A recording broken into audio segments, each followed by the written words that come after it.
permintaan Mbak Aisyah Sofianing Tias ya, Sofianing Tias, kita mengadakan ujian sidang skripsi ya. Tentu saja sidang skripsi ini adalah ujian terakhir ya, ujian terakhir bagi saudara di MPS. Sama kepada manusia, ujian terakhir manusia di dunia sebelum meninggal lah, kamu kayak gitu. Sebelum meninggalkan dunia fana, kamu sebelum meninggalkan MPS ya, untuk belajar. Ini sedang ujian terakhir diberikan. Tentu saja ujian terakhir ini tidak ada maksud untuk menghambat mahasiswa itu dilepas, tapi kita ingin konfirmasi aja sejauh mana mahasiswa itu bisa dilepas ke praktek, apakah perlu dibersihkan lagi, ibaratnya saya mengantarkan anak saya pergi merantau ya, apakah bekal sudah cukup atau tidak, kalau enggak beli lagi ke pasar bekalnya apa, tunggu sejam 2 jam baru dilepas, itu aja sebenarnya kan, kunci seperti itu.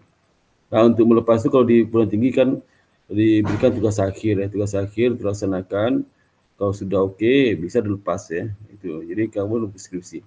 Untuk itu saya mengucapkan terima kasih juga kepada Bu Etika yang sudah membimbing kamu ya selama ini, sehingga kamu bisa menuju ke tahap terakhir ini ya, tahap sidang skripsi. Tentu saja niat kamu sama kami, sama orang tua sama lah, bagaimana anak didik bisa sukses ya. Dan juga kepada Ibu Nova Novita, terima kasih atas kesediaannya untuk bisa jadi penguji ya sidang skripsi ini. Mudah-mudahan berjalan lancar hari ini, insya Allah. Dan kita ada 3 tahapan ya, Mbak Aisyah ya. Tahap pertama sudah diberikan untuk presentasi ya, presentasi 10 menit sampai 15 menit ya. Tahap kedua diberikan kesempatan kepada penguji, saya, Mbak Nova dan Mbak Etika, Bu Dr. Etika ya. Kemudian tahap ketiga, setelah tahap kedua berakhir, kita persilakan soal live sementara dari Google Meet ini sebentar. Nanti setelah itu kita panggilkan untuk bergabung kembali untuk kita bacakan pengumuman hasil ya. Dan tahap 3 itu pemberian pengumuman hasil dan juga mungkin nasihat-nasihat yang terakhir sebelum kamu dilepas dari kita bertiga ya. Bisa saja jadi dan sebelum nanti saya itu sebagai koordinator ya, saya merekap nilai dari Mbak Etika, Mbak Nova, saya rekap nilainya dari minimal 56 lulus ya, dan paling tinggi 100 nilainya. Dan waktu itu kita persilakan kepada Surah Aisyah untuk presentasi, profilnya. Persilakan Mbak Aisyah. Baik, Assalamualaikum warahmatullahi wabarakatuh. Di sini saya izin share screen ya. Iya.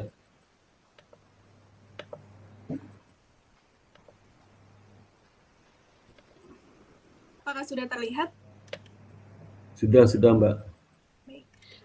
Assalamualaikum warahmatullahi wabarakatuh. Di sini saya akan menjelaskan hasil skripsi saya yang berjudul Pengaruh Cyber Disclosure terhadap Kinerja Saham Bank pada sidang hari ini.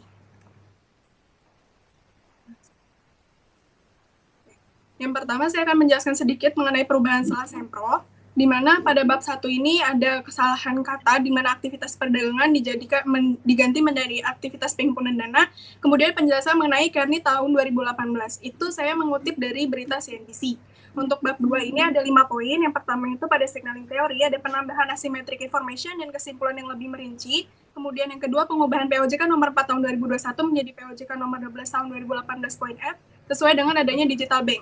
Yang ketiga itu adanya sudah ada penambahan prudential prinsip. Kemudian yang keempat itu adanya penjelasan mengenai cyber risk disclosure. Yang kelima, penambahan jurnal pada tabel penelitian terdahulu. Untuk bab 3 ada 5 poin juga, di mana adanya perubahan sampel yang tadinya itu 45 sampel menjadi 40 sampel. Yang kedua itu ada pemindahan keyword Lee et al. Menjadi perhitungan CRD atau cyber risk disclosure. Kemudian yang ketiga itu adanya penambahan rumus CRD yang itu IR score sama dengan jumlah pengungkapan dibagi totalitas pengungkapan. Yang keempat itu adanya penambahan uji validitas dan uji reliabilitas. Yang kelima adanya penambahan analisis regresi subsampel tahun 2020. Masuk kepada hasil penelitian, di mana hasil uji validitas dan uji reliabilitas ini ditujukan untuk penghitungan cyber risk disclosure, yaitu disclosure index, di mana hasil uji validitas ini dengan signifikansi 5% pada tabel R itu mendapatkan nilai 0,179, sehingga hasil perhitungannya di mana kategori rendah mendapatkan nilai 3 dari 18 pengungkapan, sedang mendapatkan nilai 10 dari 18 pengungkapan, tinggi mendapatkan nilai 5 dari 18 pengungkapan. Kemudian untuk kevalidan data, seluruh pengungkapan itu valid dan tidak ada data yang tidak valid. Untuk uji reliabilitasnya itu mendapatkan nilai 84,67% dengan kategori sangat tinggi.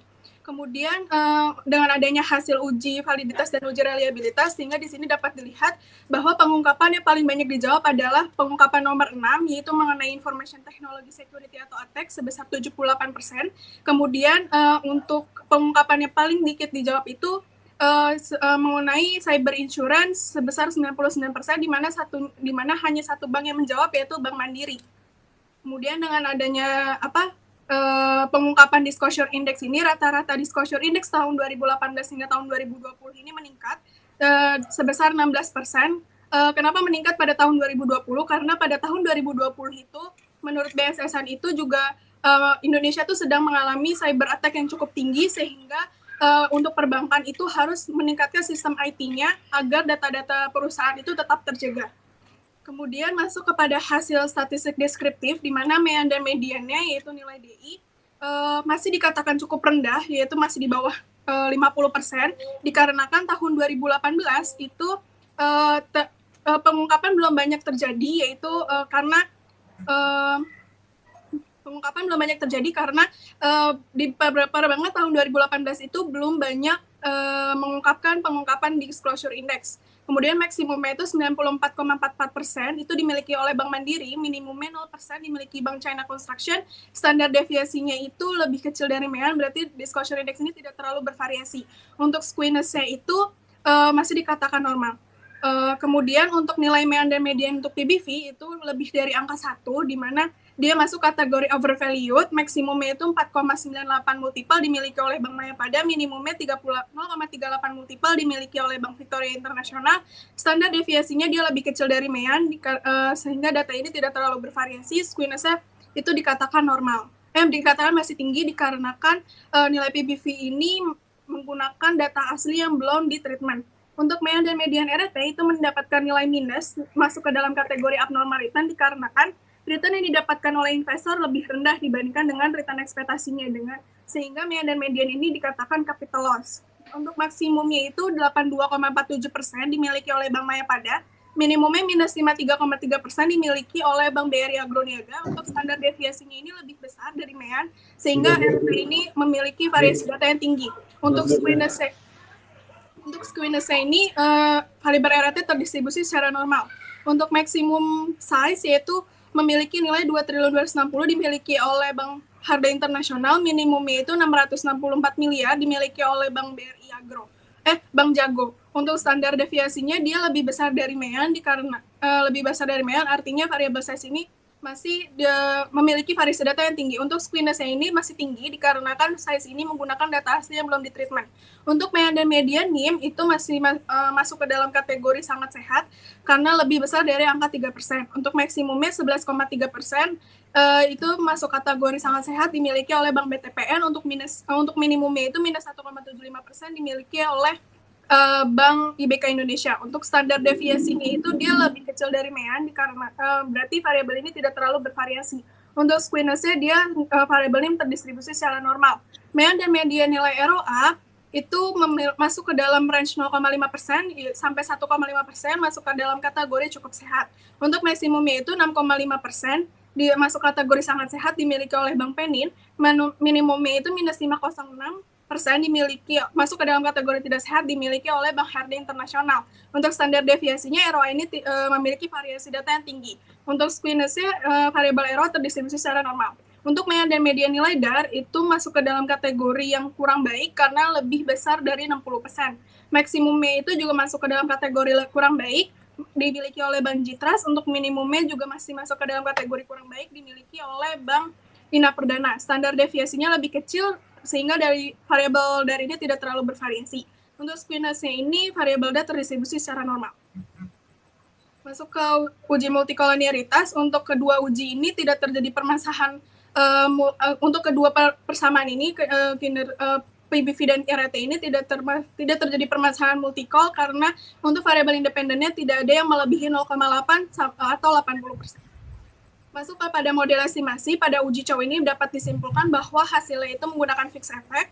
Uji Hausman juga mendapatkan hasil fixed effect, sehingga model pengujian yang digunakan yaitu fixed effect model. Masuk kepada asumsi klasik, yaitu normalitas. Untuk kedua variabel PBV dan RT ini tidak terjadi permasalahan normalitas dan terdistribusi secara normal. Untuk heteroskedastisitas juga tidak terdapat permasalahan heteroskedastisitas setelah dilakukan treatment. Kemudian autokorelasi juga tidak terdapat permasalahan autokorelasi dengan autokorelasi negatif tanpa dengan keputusan ditolak. Masuk kepada hasil regresi, di mana hasil yang pertama itu modelnya R-square 98,6%, adjusted R-square itu 96,62%. Kemudian model RT-nya R-square 84,95%, adjusted R-square 4,68%. Sehingga dapat disimpulkan cyber risk disclosure dapat menjelaskan variabel kinerja saham dengan proxy PBV dan RT, sisanya dijelaskan oleh faktor lain. Kemudian ini hasil dari persamaan regresinya, sehingga dapat disimpulkan bahwa hasil cyber risk disclosure berpengaruh signifikan negatif terhadap kinerja saham.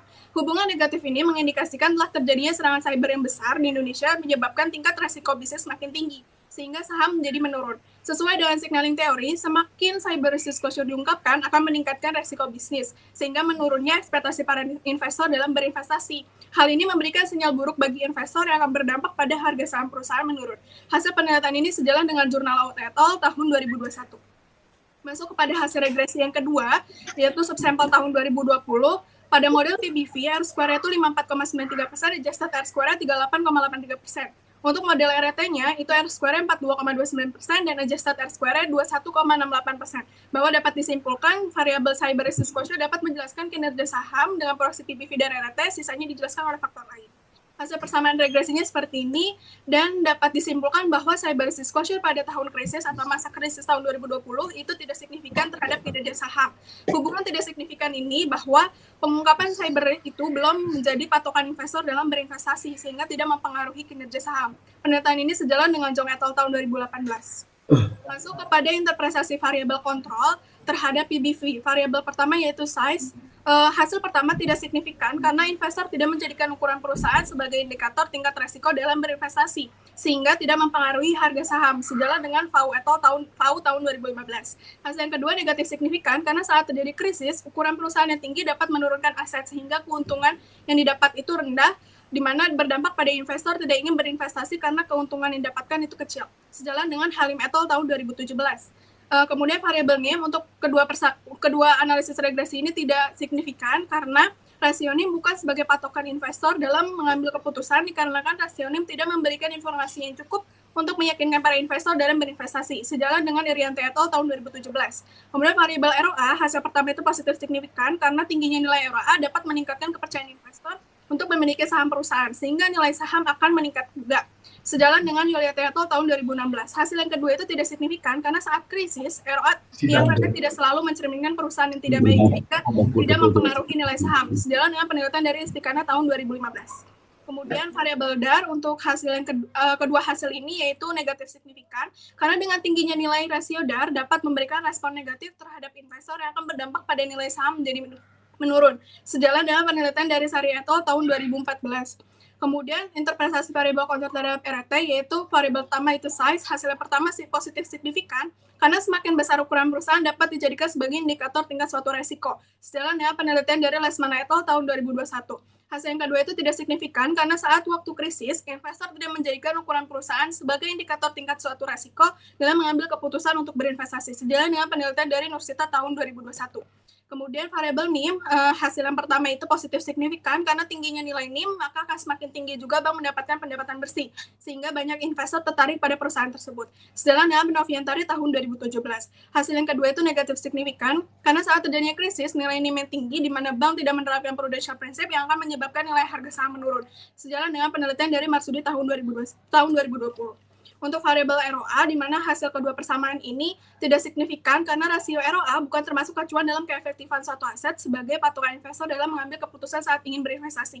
Sejalan dengan Noviansyah et al. Tahun 2018 dan Siteros et al. Tahun 2021. Kemudian variabel DAR, di mana hasil yang pertama negatif signifikan karena tingginya nilai DAR, di mana perusahaan terlalu berani berasumsi. Hal ini kurang disukai oleh investor yang akan menyebabkan nilai harga saham menurun. Sejalan dengan penelitian dari Damayanti et al. Tahun 2016. Hasil yang kedua itu tidak signifikan karena saat terjadinya masa krisis, investor tidak melihat hutang sebagai ancaman ketika akan menanamkan sahamnya. Sejalan dengan penelitian dari Hoyer et al. Tahun 2013. Masuk kepada penutup, di mana kesimpulan yang didapat bahwa cyber risk disclosure berpengaruh signifikan negatif terhadap kinerja saham. Hasil dari analisis ini sejalan dengan AU et al. Tahun 2021, namun tidak sejalan dengan Taylor et al. Tahun 2020 dan Weyrauchba et al. Tahun 2014. Keterbatasan dan saran pada penelitian ini yaitu penelitian ini menganalisis cyber menggunakan konten analisis dengan sampel di negara Indonesia. Saran untuk selanjutnya tetap menggunakan konten analisis tetapi dengan negara-negara dengan kasus cyber yang sedang terjadi. Yang kedua itu untuk dependent variable itu menggunakan kinerja saham proxy PBV dan RT. Saran selanjutnya itu dengan proxy pair, DER atau ROE. Yang ketiga itu di mana penelitian ini hanya menggunakan periode 3 tahun. Saran untuk penelitian selanjutnya itu menggunakan periode data 5 tahun dengan masa krisis 1 tahun. Sehingga dapat membandingkan penelitian ini dengan masa krisis. Terima kasih. Terima kasih kepada Aisyah. Waduh, luar biasa nih ya. Kayak buru-buru. Mau kemana sih Mbak Aisyah habis ini? Pak. Mau ke itu, mau merantau, mau berangkat ke luar negeri itu mana? Nunggu pesawat, ngejar pesawat ya. Luar biasa. Saya dengarnya juga ngos-ngosan juga saya dengarnya. Jangan kamu saya dengar ngos-ngosan tuh ya. Ini nggak apa lah, biasa anak muda kan pengen cepat ya. Anak muda cepat selesai. Makin tua kita emang ngomong makin pelan sih. Saya waktu masih seumuran saudara lebih cepat lagi ngomong saya. Sekarang pun masih cepat ngomong saya. Susah pelankannya. Oke, terima kasih sudah presentasikan. Kita masuk ke tahap kedua. Kepada Mbak Nova dipersilakan untuk menanggapi, merespon ya prestasi Aisyah ini. Aisyah ini kamu istri Nabi atau gimana? Belum punya suami kan Pak? Ada lagunya. Ada lagu Aisyah itu bagus banget. Saya suka lagunya itu ya, lagu Aisyah. Suka banget satu lagunya. Enak lagunya ya. Aisyah istri Rasul ya. Kamu tahu nggak lagu itu? Tahu? Tahu dikit doang Pak, tapi jangan dikit doang, banyak menyanyikan itu ya. Ya silakan Mbak Nova, silakan. Baik Pak. Soalnya sudah sih Bu. Sebenarnya dengan adanya permasalahan cyber di Indonesia ini kan perbankan itu kan sedang mengembangkan transaksinya menjadi digital ya. Jadi kan cyber ini tuh sangat berpengaruh terhadap nasabah karena apa-apa semua sudah serba digital. Dengan adanya ini saya membuat ini untuk tujuannya tuh agar perbankan itu lebih meningkatkan sistem IT-nya Bu, agar data-datanya tetap terjaga. Sepertinya itu lebih ke investor, di mana investor itu tuh kan lebih, kalau sekarang itu kan saham itu sedang dengan adanya cyber ini kan saham tuh juga ikut menurun Bu, karena cyber itu tuh lebih riskan resikonya. Jadi ketika seseorang itu memiliki SID itu kan pasti mempunyai RDN, rekening dana nasabah. Jadi pada rekening dana nasabahnya ini pada perbankan ini harus lebih diperhatikan lagi Bu, lebih ditekankan IT-nya agar tidak terjadi kebocoran data-data nasabah terutama untuk yang RDN rekening dana nasabah untuk yang investor.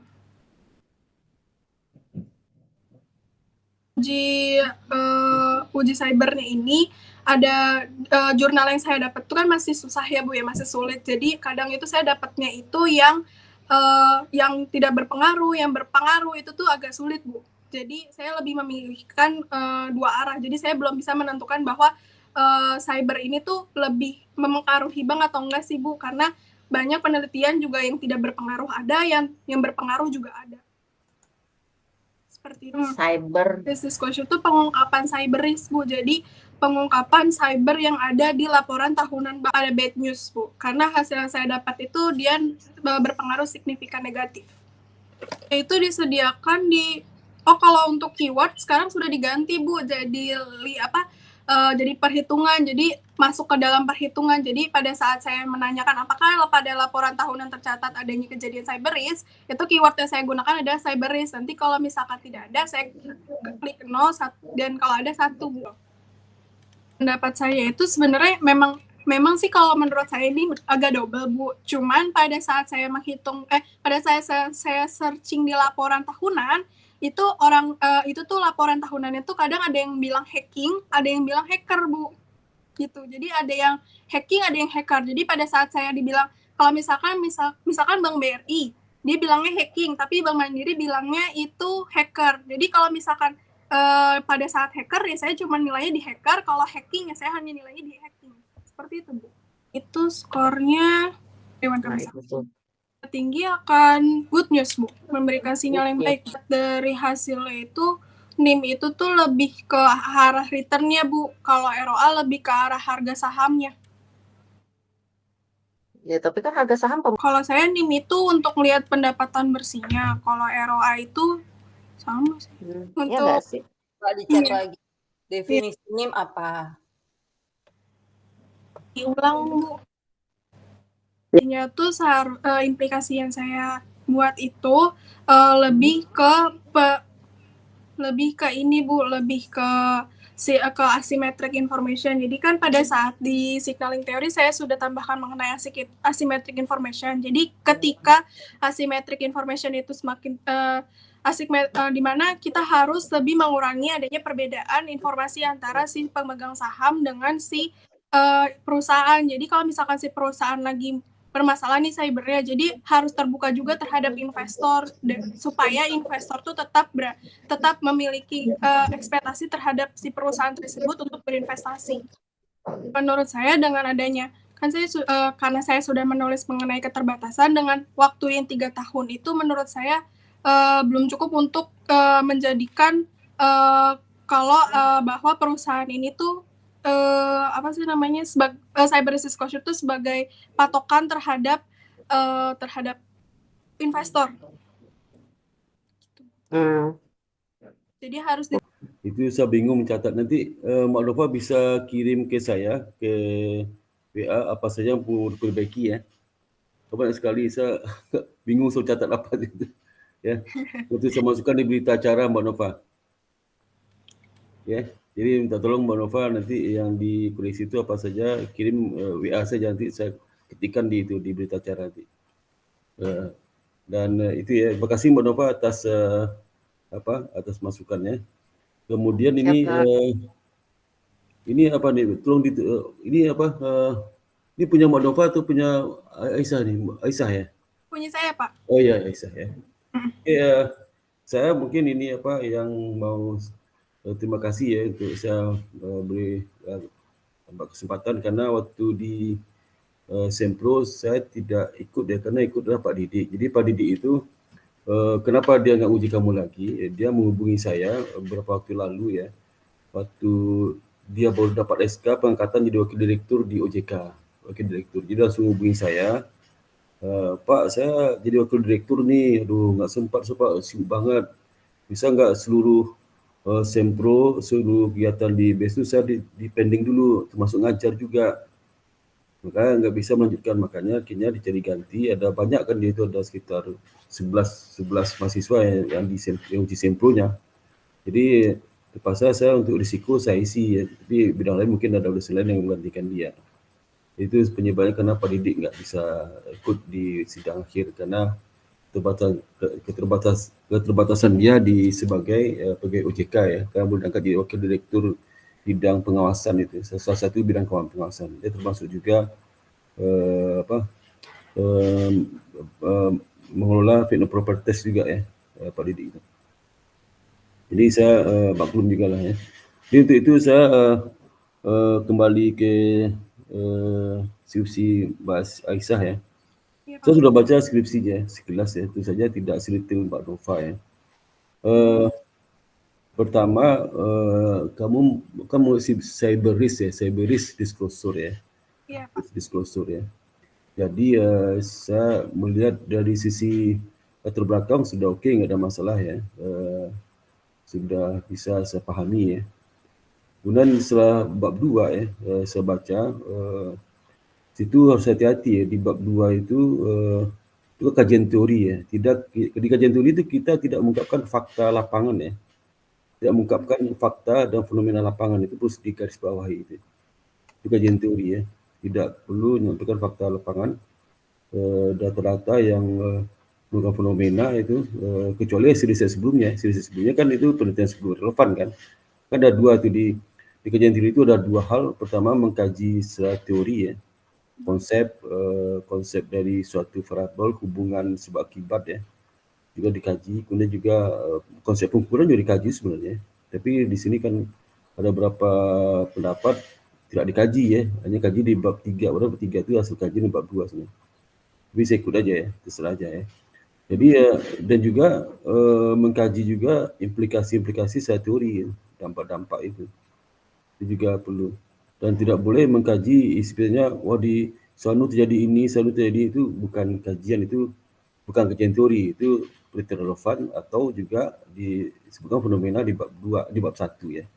Nah, untuk di bab 1 itu kamu lihat, ini nggak masalah dua-dua, coba dua-dua halaman dua-dua. Coba digedein lagi, di zoom lagi, nggak baca, mata saya nggak kuat ya. Di zoom lagi. Udah, di bab 2, 2.2, ya. Ya. Titik 2, Severus disclosure ya. Sebenarnya di Severus disclosure itu kamu harus ungkapkan apa tuh Severus ya. Severus, kemudian indikasi apa yang dia tuh Severus ya. Severus, atau sebelum ke Severus, tindakan cyber itu Severus seperti apa, baru ke Severus ya. Nanti saya temukan itu jawabannya ada di bab 3 ya. Karena indikator yang bisa kita identifikasikan ada cyber situ. Ada berapa indikator tadi? Ada berapa di tabel 3 ya.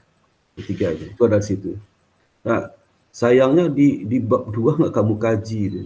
Cyber risk itu kamu ungkapkan dulu. Apa itu cyber risk ya? Lihat di buku-buku tuh ada tuh. Kalau kamu lihat di Sunan mungkin nggak ketemu ya. Kita punya banyak buku risiko di kampus itu, ada cyber risk di buku-buku risiko tuh ada itu ya. Adalah. Dan kita ada 5-6 buku risiko ada kita punya ya. Jadi itu kamu ungkapkan ya. Saya lihat di sini itu penjelasan dua-dua itu bukan teori deh, bukan teori. Sebagian bukan teori, malah jadi gini, kalau ketentuan itu bukan teori, itu ke panduan kerja ya. Panduan kerja itu biasanya konsep teori, ya, konsep teori sama praktek. Itu hati-hati. Jadi kalau kita mengkaji suatu teori, suatu variabel ya, itu ketentuan itu terakhir kata kita tahu, terakhir bukan utama itu. Semua ketentuan, peraturan, kecuali kutas hukum pun juga kajian teori itu konsep hukum kan, filosofi hukum dikajinya ya. Jadi itu kajian teori. Jadi nanti kalau misal ketentuan POJK itu boleh, tapi alinea setelah kamu menjelaskan konsep kajian teorinya, baru masuk ke POJK. Ya, penjagalan itu bukan teori itu panduan kerja. Panduan kerja itu sesuai teori, praktek yang ada. Ya, bisa jadi teorinya nggak seperti itu, tapi karena kepraktisan mungkin nggak dilakukan itu. Jadi justru malah kita harus mengkaji ketentuan itu dengan teori konsep yang ada, justru bukan dia diangkat sebagai teori, bukan. Jadi itu ya. Yang kedua ya, jadi sub 221 kamu bikin sub 22.1 cyber risk ya. Cyber risk itu apa? Ya. Iya, Pak. Oh, jelas itu ya. Sini belum ada itu. Kemudian yang kedua, kamu itu kan mengenai cyber risk disclosure yang 222 ya. Cyber risk disclosure itu kamu jelaskan ya. Sayangnya kamu di bab 3 itu bisa di kajian teori itu. Kan kajian di bab 3 itu indikator ya. Kamu jelaskan apa cyber risk disclosure. Kemudian juga konsep pengukuran ada berapa pendekatan tadi ya. Ada 2 pendekatan. Kamu kaji di sini, di kajian teori ini kamu kajilah ya. Nah, itu baru masuk ke cyber risk. Jadi yang cerita seperti alinea kedua dari 221 ini, ini bukan teori ini, bukan teori. Ya. Mulai alinea 2 sampai ke sini, alinea kedua sampai ke sini ya. Bukan teori itu ya. Itu kalau bisa sebutkan di kalau latar belakang boleh juga sebutkan latar belakang ya. Atau di pembahasan nanti boleh lah, pembahasan butuh analisis hasil ya. Boleh kamu ungkapkan, boleh ya. Itu dikutip sebagian boleh ya. Kan melihat fenomena praktek gitu. Jadi ya itu ya. Jadi itu yang lain sih nggak ada masalah. Yang lain itu kan variabel udah biasa lah ya, biasa. Dan Cerberus itu. Dan saya rasa kalau nggak ada penelitian, banyak penelitian saya rasa. Nggak mungkin nggak. Mungkin kamu menemukan jurnal yang prabayar yang edisi terakhir. Kalau mulai kan jurnal finance itu ada itu ya. Cerberus ini pasti ada. Jurnal IT juga ada. Ya. Cuman kan kalau baru 3 tahun terakhir harus bayar itu bacanya. Kecuali jurnal yang menengah ke bawah kan edisi baru karena nggak bayar kan bisa. Atau coba kamu udah cari di pelanggan apa situs jurnal kita apa jurnal kita apa namanya? Lupa sih. Elsevier bukan sih Pak? Bukan yang kita langgan. Emerald, Pak. Emerald udah lihat. Udah cek Emerald. Oh, sudah, Pak. Udah kamu ketik Cerberus ada? Udah Pak, cuman dia itu karena kan harus sesuai dengan terhadap ya Pak. Jadi saya agak sulit pada saat mencari Cerberus terhadap misalkan stocks gitu. Itu agak susah Pak. Karena saya harus mencari gimana dampaknya dulu terhadap. Ya karena kalau kita melihat teori itu, jadi kalau lihat secara teori ya, teori Cerberus itu bukan penelitian sebelumnya, penelitian relevan ya. Itu beda. Bedakan kamu mengutip jurnal untuk konsep variabel dengan mengutip jurnal untuk penelitian relevan, beda itu ya. Kalau untuk konsep kamu bisa jurnal apapun asal dia menjelaskan Cerberus ya, bisa dikutip ya. Tapi kalau penelitian relevan syaratnya dependent variable sama dengan kamu itu. Kalau nggak sama nggak relevan lah.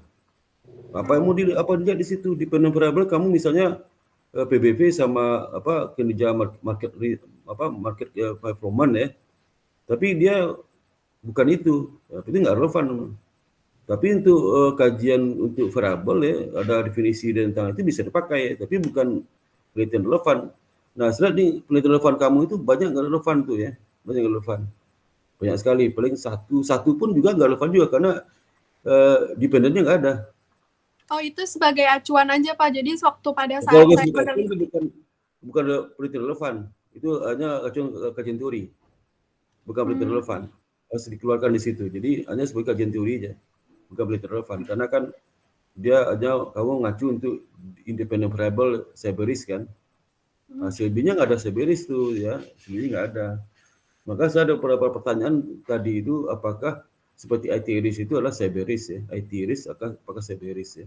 Maka kamu di kajian teori itu jelas tuh Cerberus, kemudian RIS saja ya, kemudian IT-RIS ya. Ada berapa tuh? Coba lihat di penelitian sebelumnya. Oh, iya, sebelumnya, coba sebelumnya, ya, penelitian sebelumnya, ini, ini ya, bisa IT risk disclosure, beda nggak, sama nggak dengan Cerberus disclosure? Ya? Sama Pak. Kalau sama kamu kasih tahu di kajian teorinya di konsep itu, kasih tahu, itu ini membingungkan pembaca ini ya, pembaca yang pemula yang di kelas kamu nanti baca bingung itu ya. Ke bawah harus ada kajian teori itu ya, ke bawah seperti misalnya operational risk sama nggak dia dengan Cerberus? Pasti beda lah ya. Sama Pak, kan, karena Cerberus itu nanti masuk ke operasional. Iya, ini umum, kamu IT risk itu umum, kamu bisa Cerberus, jadi nggak bisa disamakan tuh. IT risk itu umum Mbak, dalamnya ada Cerberus, dan operational risk ada dalamnya ada Cerberus. Tidak semua operational risk itu Cerberus. Itu hati-hati. Jadi yang umum kamu khusus kan repot juga itu. Jadi maka hati-hati seperti misal financial risk disclosure itulah di dalamnya ada Cerberus, tidak semua financial risk disclosure itu Cerberus ya, Cerberus. Ya, enggak semuanya. Jadi maka hati-hati lihat variabel itu hati-hati. Maka kamu harus ungkapkan di kajian teori itu apa kaitan Cerberus dengan financial risk, operational risk, dengan distributive risk, apalagi statistik risk lebih kacau lagi itu. Jadi mungkin bukan mulai ke personal risk kali ya. Seperti risk disclosure lebih umum lagi. Risk disclosure itu ada operational risk, credit risk, semuanya dari situ. Cerberus itu hanya bagian kecil di situ, ya. Risk disclosure ini. Jadi hasilnya itu hanya menjelaskan risiko terhadap seorang tidak bisa dikatakan Cerberus terhadap seorang nggak bisa. Jadi bias lah. Ini mengkompar hasil penelitian risk disclosure dengan seorang dengan penelitian kamu itu agak jauh sekali itu ya. nggak jauh, Iya, Pak. ngambang itu ya. Dan Baik, Pak. coba lihat kelima, plan yang kelima coba ke bawah. 5 juga IT security investment, beda lagi itu. Udah disclosure, ini umum lagi kita tadi. Ke 7 ya. Apalagi di independent variable inventory apa itu yang nomor 6 coba nomor 6 itu investment efisiensi beda lagi itu. Enggak relevan nih, nomor 6 paling enggak relevan yang penelitiannya. Relevan. Baik, Pak. Kan seperti yang 7 coba itu. 7 itu return on stock oke lah ya. Respector disclosure ini sebetulnya umum juga. Umum ya. Baik, Pak. Kamu kan khusus, Cerberus khusus kan? Khusus Iya, Pak. beda lah. Karena risiko itu banyak banget tuh. Jenis risiko luar biasa banyak ya. Baik, Cerberus Pak. itu bagian dari situ. Kemudian mungkin kalau operational risk itu memang ada Cerberus itu, tapi banyak sekali operational risk itu yang bukan di Cerberus, banyak sekali. Bukan Cerberus ya. Baik, Kemudian Pak. yang 8 mana? Cuma sampai 7, Pak. Iya. Nah, itu. Jadi seperti sini, penelitian relevan tuh agak jauh-jauh ya, nggak terlalu mendekati sasaran riset kamu sudah fokusnya. Jadi itu yang perlu kamu perhatikan di bab 2 itu. Pertama, kajian teori di khusus untuk variable Cerberus disclosure itu kamu coba deh kajian konsep harus tegas ya. Sehingga nanti bisa membedakan dia apa kaitan Cerberus dengan operating risk dan sebagainya di kajian itu kelihatan ya. Atau risk financing risk disclosure ya kan jelas itu. Jadi kemudian juga kajian-kajian terkait dengan indikator-indikator yang bisa menjelaskan bahwa itu Cerberus itu terdiri apa saja kan ada indikator menamakan bagian dari Cerberus ya. Itu disajikan di tabel apa tuh di tabel bab 3 coba bab 3 di tabel 3 berapa? 2 bab 3 33 coba 33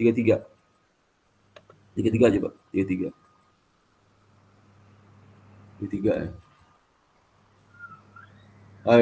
33 terus ini mesti kamu kaji di kajian teori ini. Cerberus itu bisa masalah encryption computer breaks, nah itu security break breach incident ya sama itu institution. Kamu jelaskan satu itu ya, sesingkat aja. Nah, itu ini kan masalah kajian teori konsep dari Cerberus itu, cyber ya. Itu. Jadi bagian situlah ya, bukan di bagian metodologi ya. Metodologi bisa kan udah teknis itu ya. Terus ini mengenai apa IR red ya. Coba di 32 Mbak. 32 bukan 32 ya. Nanti ada rumus di bawah kan? Oh, ini Pak. Ada rumus rumusnya Pak. Sebentar Pak. Bukan itu ya. Di atas lagi Terus. Ini. Ya, ini ya. Bukan di atas. Ini. Ini skor 1. Jadi skor kan ada nanti question itu ada 14 ya. 18 Pak. 18 ya. Ya. 18 itu kan 1 sampai 5. Ini karena ini kalau ini skornya itu ketika dia kalau misalkan nilai 1 itu cuma ada dalam satu kata Pak. Kalau 2 itu dia melebihi dari. Bukan masalah itu. Saya tahu itu. Jangan dibaca. Okay. Saya tahu. Kan skor itu 1 sampai 5 kan? Pusat pertanyaan 1 sampai 5. Iya. Iya itu dengar dulu saya 1 sampai 5 ya. Maka dalam ada skor itu maksimal 5 nilai. Kenapa? Kalau semuanya 5 ya. 5 jumlah pengungkapan itu sama total item. Misalnya jumlah pengungkapan itu dapat skor kali dengan pertanyaan ini kan. Kalau pertanyaannya ada 18 ke 5 kan. 5 bagi 18 5 dapatnya ya. 5 dapatnya. Artinya apa? Artinya skor itu kan 5 ya, 5. Kamu lihat di tabel yang di bab 4.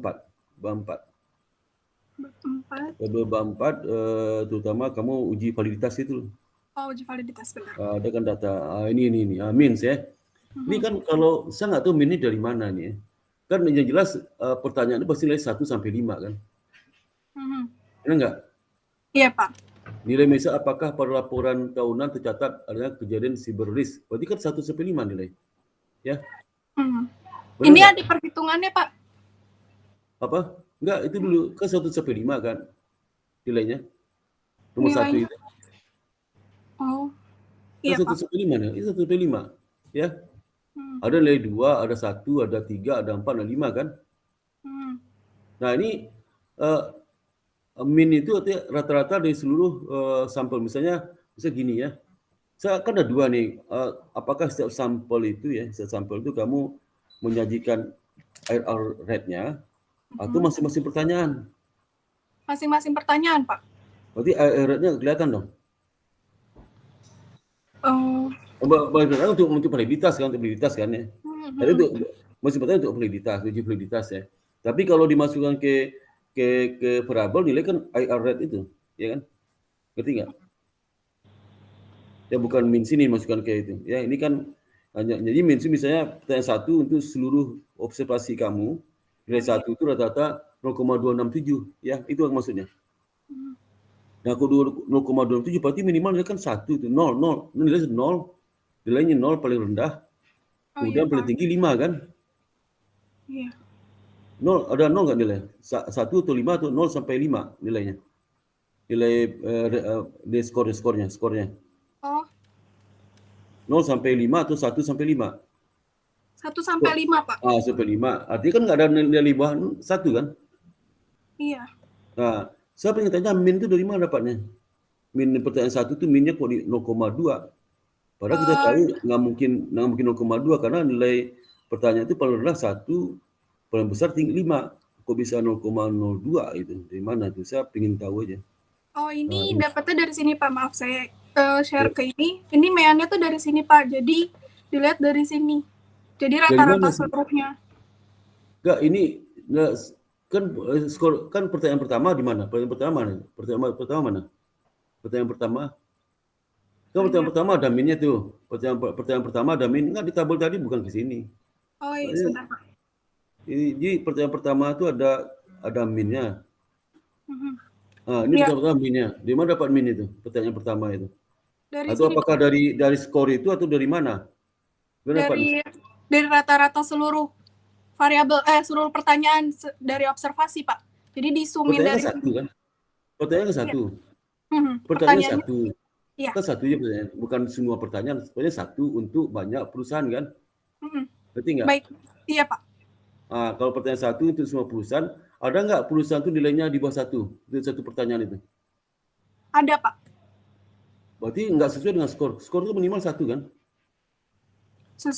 Skor itu minimal 1, iya Pak. Iya, kok bisa di bawah 1? Aisyah, itu perlu dikoreksi. Sebentar, itu perlu dikoreksi. Sebenarnya di yang manuskrip itu yang bukan 1 sampai 5, 1, 0 itu dummy itu. Ada kekeliruan manuskrip. Coba dicek di operasionalisasi variabel. Itu kayaknya belum kehapus tuh yang itulah tuh. Makanya sebenarnya nilainya 0 atau 1 itu dummy. Kalau dia ada yang diungkapkan berarti ditulis 1, kalau tidak diungkapkan 0. Itu maksudnya gitu, Aisyah. Ya, berarti nggak pakai IRR rate ya? IRR rate nggak pakai itu? Ya, enggak Pak, itu salah, itu belum kehapus itu. Coba dicek di operasionalisasi variabel. Coba ada yang keliru. Ya. Ini coba di itu aja nggak apa ya. Jadi gini aja Mbak Aisyah ya. Jadi nanti maka perlu dikajian teori lah. Kajian teori itu mengenai konsep pengumpulan dijelaskan ya. Misalnya contoh ada air score, ada skor 5, ada skor 1. Nah, kamu ada juga skor 1 dan 0 ya, skor 1 dan 0 ya.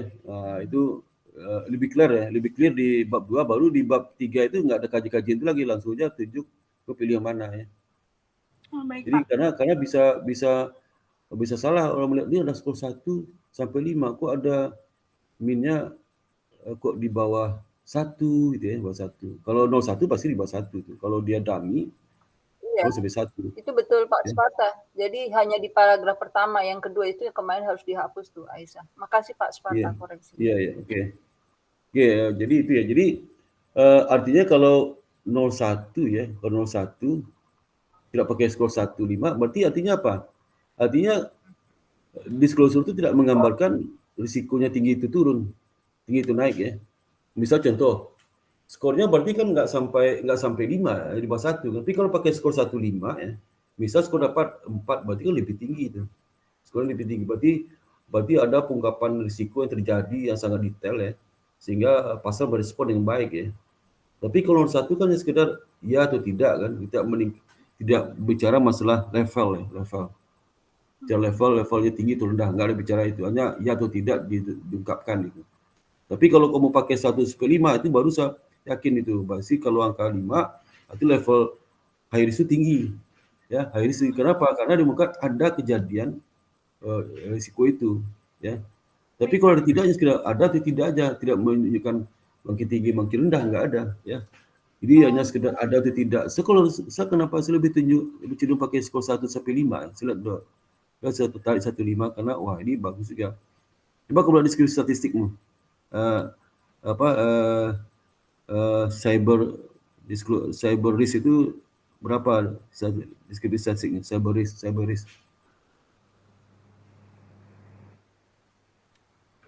risk itu ini apa? Simbolnya apa? Disclosure index, Pak. Hah? Disclosure index. Disclosure index. Iya, Pak. Kamu waktu menjelaskan itu apa di bab 3 definisi variabel ada nggak menjelaskan simbol ini? Coba di dalam di bab 3 tabel itu apa definisi variabel ada? Definisi variabel ada nggak? Ini. Ini Pak, DI. Oh, cyber risk disclosure index pakai DI itulah. Kamu pakai R-score loh. R-score loh. Oh. Ini salah, Pak. Iya. Pakai R-score loh. Enggak, tadi rumusnya benar Aisyah, cuman nulisnya dengan RI score bukan DI score. Jadi kan dulu ada revisi nih, ada masukan, tapi kemudian setelah sampai teknisnya itu nggak bisa Pak Sparta. Oh itu. Jadi buat ini aja, buat additional. Kalau susah ngasih, tadi si Nova kan ada juga. Kenapa kamu kasih 2, 3, 4, 5? Berarti ternyata bukan gitu ngasihnya ya? 0,1 dummy. Salah. Jadi ada ini. Aisyah salah. Gimana tuh Aisyah?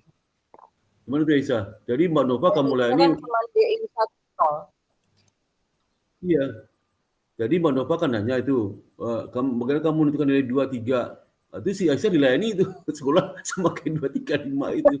Gimana itu? Ya nih, masukan dulu yang nggak dijalani, tapi sama Aisyah masih ditulis. Teknisnya itu yang lebih mudah, karena waktu ada masuk masalah Pak Didi atau apa, susah teknisnya gitu Pak, lebih lama. Karena susah mengidentifikasikan 1, 2, 3, 5 itu susah loh. Iya.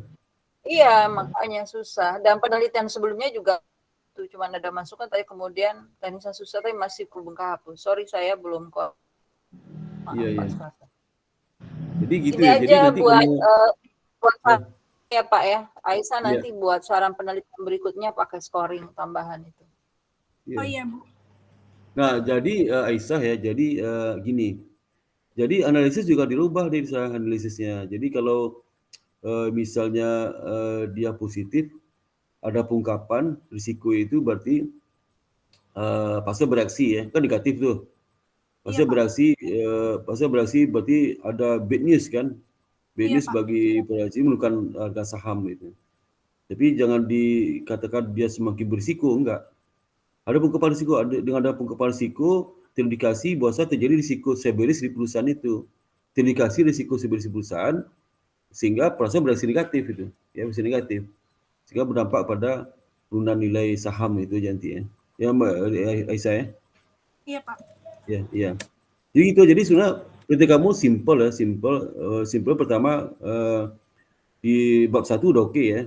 Di kajian itu kamu penting menjelaskan cyber itu sama cyber risk, sama disclosure itu. Ya. Kamu kaji tadi itu masuk aja kajian tadi itu ada pakai scoring, ada pakai ini, kesulitan scoring apa, kamu pakai ini. Sejak saya di kajian itu enggak apa-apa sih. Ya. Apa-apa. Jika kamu milih yang mana gitu ya. Enggak apa-apa sih. Ya. Nah, kemudian hati-hati juga dalam menilai penelitian relevan itu ya. Udah ngerti ya Mbak Aisyah ya. Penelitian relevan itu betul-betul dilihat, jangan menjauh, jangan umum ya. Lebih spesifik ya. Coba cari lagi deh. Ya. Coba ini saja nih kamu ya, Aisyah ya. Kamu cara di Google searching itu, Google searching ya. Kamu ketik, coba deh ketik ya. Bisa coba kamu coba sini, coba deh. Buka Google. Ini Google nih. Kamu ketik ya. Ketik tambah plus spasi jurnal JOUR bahasa Inggris ya, jurnal ya, spasi lagi tambah spasi lagi file tab titik 2 nyambung ya, file tab bukan file type jangan disambung jangan di spasi titik 2 nyambung titik 2 PDF nyambung PDF spasi terus plus spasi ketik Cyberis enter.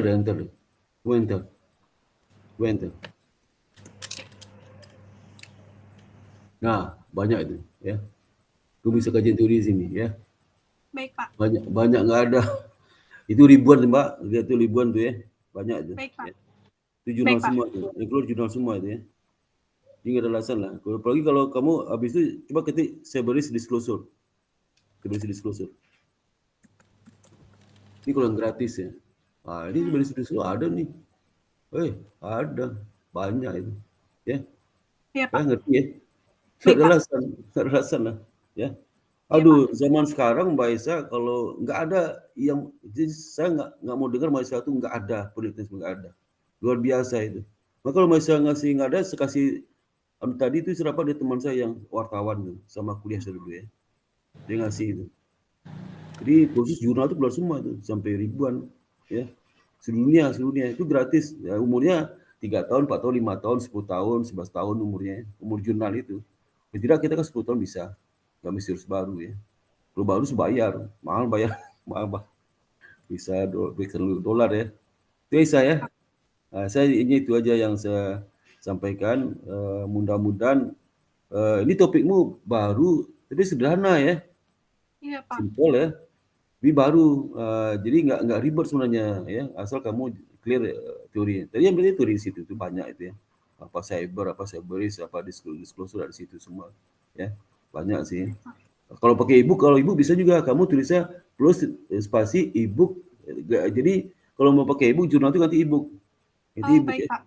Baik, Pak. Ebook itu keluar juga ebook garis keluar itu ya. Gampang ya. Yang umur di bawah 10 tahun aja ambil ya ebooknya. Ebook itu bisa untuk referensi buku ya, si buku ya. Yang sudah diganti oleh penerbitnya, digantikan itu ya. Itu. Itu Aisyah, yang ada lagi yang mau tanyakan saya? Cukup, Pak. Saya nanti adu aja pertama konsep Cyberis disclosure yang jelas ya. Kemudian konsep pengukurannya, kemudian juga penelitian relevan, kemudian pengukuran di bab 3 terus jelas juga ya. Kemudian analisisnya jadi di jangan terkait dengan level risk ya, tapi terkait hanya sekedar mengungkapkan apa enggak ya. Jadi kalau makin ini negatif kalau makin diungkapkan ya terindikasi ada Cyberis di situ sehingga pasar merespon negatif ya, itu aja. Iya, Pak. Itu ya. Baik, Pak. Dan itu juga waktu kamu menganalisis hasil itu kajian mengacu kepada penelitian sebelumnya harus ada di bab 2 ya, kajian sebelumnya, penelitian sebelumnya. Baik, Pak. Ya tambahkan jangan 7 ya. Itu penelitian sebelumnya jangan 7 itu banyak dihilangkan tuh, banyak relevan ya. Ya. Baik, Pak. Baik, hilangkan Pak. Aja. Itu kan bisa 1 hari bisa 50 jurnal dapat itu. Ya. Tinggal kamu aja. Rujuk aja. Kamu tinggal pilih aja jurnal mana, apa jurnal yang populer atau enggak, ada yang jurnal yang internasional biasa, tapi jangan pakai jurnal yang itu ya, jurnal predator ya. Hati-hati, itu predator keluar juga kadang-kadang, tapi biasanya predator tuh susah di searching karena dia sudah tutup biasanya. Ya. Jadi kalau buka itu biasanya jurnal yang enggak predator juga kurang lah. Jadi kalau mau ragu cek aja di predator itu, ada predator kok di Google, cari aja ada jurnal predator itu. Oke Mbak Aisyah ya, terima kasih banyak ya. Nanti kalau kamu koreksi ya, jangan lupa tunjukkan saya ya. Baik Pak. Ya oke. Oke, makasih banyak. Ada lagi Mbak Tika yang perlu Mbak Tika, silakan Mbak Tika. Iya, makasih Pak. Kalau dari saya sih semua masukan saran kita coba akomodir karena itu untuk kebaikan skripsi ya. Nggak akan menyanggah sih insya Allah nggak. Paling tadi yang pertanyaan Mbak Nova terkait dengan menambah variabel kontrol, agak bingung tadi soalnya ini kan satu sektor nih. Kalau menambah satu indeks ya. Financial insurance satu indeks dia. Ya makanya apakah itu dikontrol karena ini satu sektor? Kan untuk mengontrol efek-efek lain di luar disclosure IT, Bu. Iya kan, kalau kita mengontrol pada firm level, pada industrial level. Nah ini industrial udah one industry. Pikiran tuh udah Mirs tambahkan ke saran penelitian berikutnya ya. Oh, baik Bu. Ya, Mbak Nova ya. Oke. Masukan semua masukan saran Pak Sparta, Bu Nova, Aisyah. Terima kasih Pak. Ya sama-sama Bu. Terima kasih Mbak Nova. Ya. Oke, kalau nggak ada lagi mungkin Mbak Aisyah mungkin live dulu sebentar ya. Nanti kita mau diskusi mengenai hasil ini ya. Oh, baik Pak. Nanti kita tunggu panggilan dari Mbak Divita ya ke bandara bicara pesawat ya. Oke Mbak Aisyah udah cerah aja sekarang, tapi cerahnya masih harap kemas ya. Saya sudah mengkolek nilai-nilai dari Bu Etika. Tentu saja dalam pilihan ini kita tidak melihat dari outcome hasil. Itu ya juga ya. Sekarang itu kan pendidikan banyak ke outcome. Saya kadang itu mahasiswa segala cara akan mendapatkan nilai ya. Karena proses nggak penting ya. Artinya, bukan proses ya. Gini sedap lah ya, gini sedap lah. Arti kalau dulu zaman dulu kan orang tua kalau anaknya gagal pasti nasihatnya kamu suruh berusaha sehingga tidak ada masalah. Sekarang outcome dilihat ya, hati-hati ya. Hati-hati sekali. Tidak Nova, itu Mbak Aisyah. Jadi kita ngelihatnya outcome saja, lihat hasil kamu sekarang, tapi proses kamu, saya nggak kebayang juga ya bagaimana kamu berusaha memahami satu jurnal ya yang sebenarnya untuk ukuran S1 kan termasuk luar biasa lah dibandingkan seluruh S1. Saya satu penelitian saya studi kasus ya, saya bikin tapi effortnya nggak jauh beda lah effort saya dulu 3 bulan di hotel itu bolak-balik setiap hari ya. Terus laporannya pakai mesin tik ya, bukan pakai komputer, mesin tik. Dan kertasnya luar biasa, berapa hari habis kertas, salah sedikit buang ya. Kadang itu beda lah, tapi bersama. Dan sekarang effortnya beda lagi, karena harus memahami konsep rumit ya. Setelah ada tata rumit, harus bisa ngolahnya dan sebagainya. Dan ada ekonometrik, saya lu nggak ada ekonometrik software, ada pakai manual ekonometrik ya. Nah, jadi itu saya, dan apalagi upaya kamu kuliah selama 4 tahun ya, itu luar biasa juga ya. Sedangkan skripsi itu 6 SKS, kamu sudah belajar 140 SKS lebih ya. 10 SKS dengan segala suka duka yang kamu hadapi ya. Tentu saja tidak sebanding dengan skripsi yang cuma 6 bulan, 4 bulan ya. Dan 6 SKS nggak bisa dibandingin ya. Jadi saya sangat prihatin kalau ada mahasiswa gagal karena skripsi ya. Prihatin juga ya. Banyak teman-teman kamu itu coba lihat yang hilang itu karena skripsi ya. Karena ya. Itu kasihan ya. Itu jadi sehingga demikian kita setelah kita rekap nilaimu ya berdasarkan pertimbangan tadi itu ya, banyak pertimbangan. Jadi rekap nilai kamu itulah nilainya mana nih? Itu nilainya 80,3 ya nilai akhir ya. Artinya kamu dapat A itu ya, dapat A. Ya, jadi yang dapat A ini dengan pengumuman otomatis status berubah itu dari mahasiswa IBS jadi alumni ya. Pagi maka saya minta perbaikan di Mbak Nova, kamu perbaiki Mbak Nova, perbaikan saya kan enggak hanya mungkin banyak Mbak Nova di perbaikan sila itu ya. Saya juga banyak juga, tapi kan bisa kamu pahami lebih simpel ya. Jadi itu ya. Dan saya ucapkan terima kasih kamu telah mempercayakan kuliah di IBS ya. Bagi kita kan suatu kebanggaan juga ya.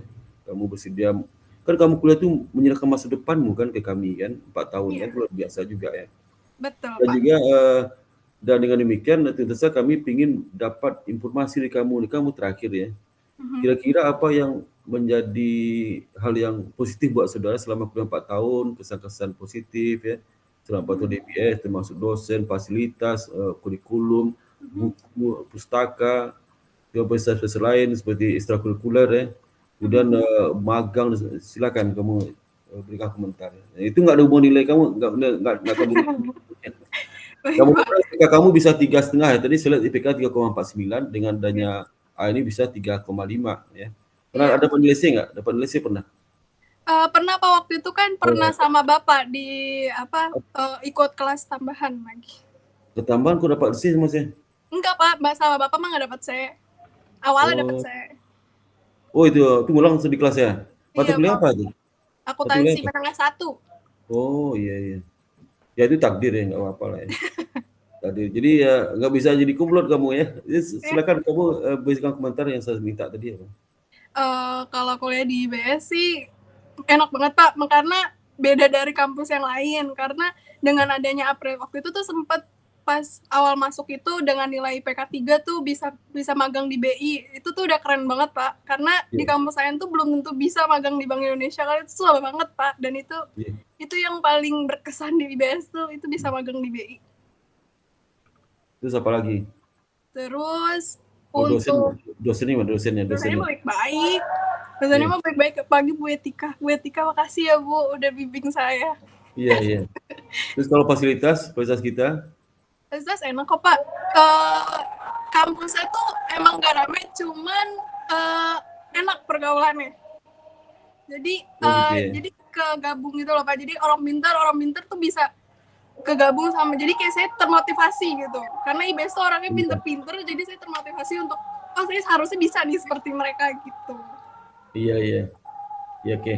Oke, kalau negatif Pak yang perlu kita perbaiki ya Pak?